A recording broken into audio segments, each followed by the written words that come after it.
Olá pessoal, tudo bem? Aqui é o professor Edward de Física e na aula de Mecânica de hoje nós vamos começar a falar sobre hidrostática e vamos apresentar dois conceitos básicos para que a gente possa entender esse assunto, que são a densidade e a massa específica. Então, para nós começarmos, hidrostática, o que nós vamos estudar nesse novo tópico?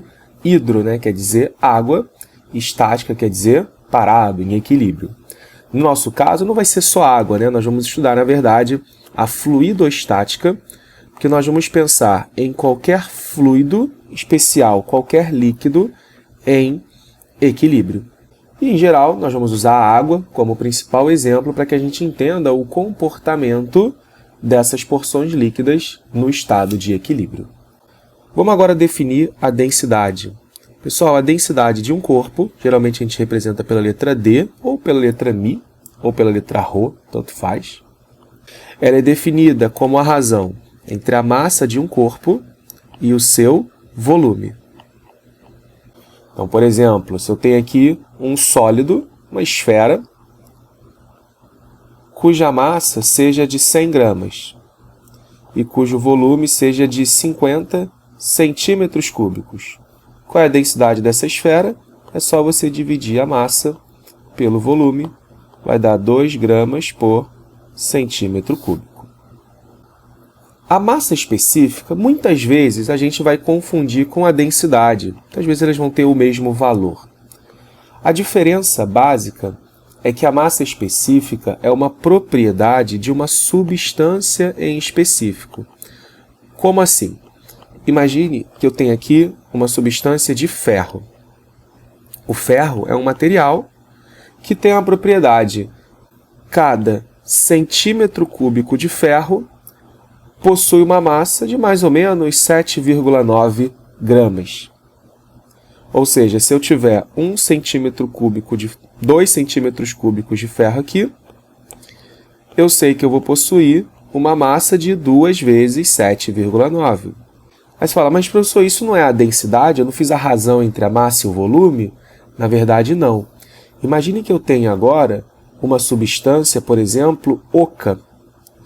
Então, em vez de ter o ferro aqui completamente preenchido, eu tenha só esse pedacinho daqui com ferro. Se eu quiser encontrar a densidade desse corpo todo, eu tenho que levar em consideração o volume total, inclusive o do buraco. Já para a massa específica, a gente leva em consideração apenas o volume da parte maciça. Então, essa é a diferença principal entre a densidade e a massa específica de um corpo.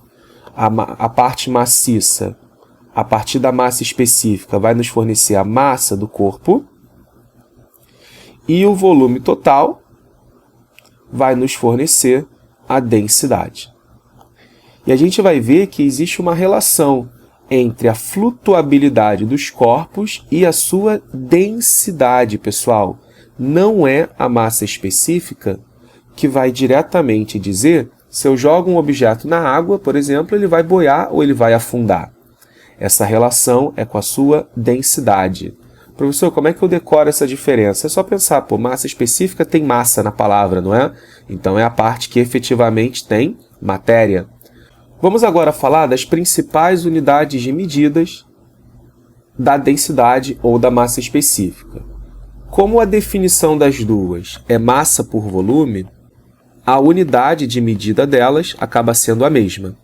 No SI, nós vamos ter a massa em quilograma e o volume em metro cúbico. Outra unidade muito usual é a grama por centímetro cúbico.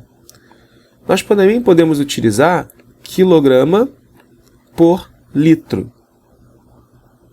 E a relação entre essas unidades é o que a gente tem que conhecer um pouquinho. Então, vamos pensar aqui, 1 quilograma por metro cúbico. Quilogramas são 1000 gramas.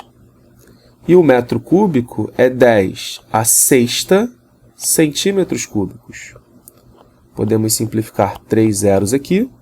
Isso significa que 1 grama por centímetro cúbico vai ser igual a 10 ao cubo quilogramas por metro cúbico. Ou seja, se eu quiser passar de grama por centímetro cúbico para quilograma por metro cúbico, basta nós multiplicarmos por 1000. E é claro que na volta, basta você fazer o quê?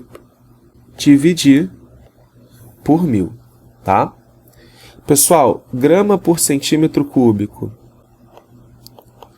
quilograma por litro, quilograma por decímetro cúbico, tonelada por metro cúbico, é tudo a mesma unidade em valor numérico.